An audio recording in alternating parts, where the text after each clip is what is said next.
नासिक त्र्यंबकेश्वर में रमण रेती बड़ा बापू नो आश्रम यज्ञशाला गोदावरी परिक्रमा में 14मा विश्राम परिक्रमा पूर्ण।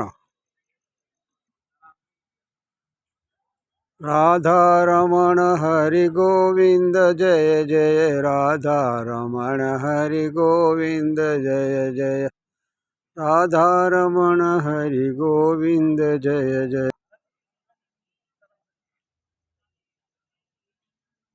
शालिग्राम भगवान बढ़िया दर्शन उसमें है। शालिग्राम भगवान तारीख 20/12/2025 यहाँ रामार्चन होगा। गोदावरी परिक्रमा में रामार्चन 20 तारीख को होगा। प्रसाद मंडप सब गोदावरी परिक्रमा में आए हुए भक्तों संतों महात्माओं का भोजन प्रसाद का।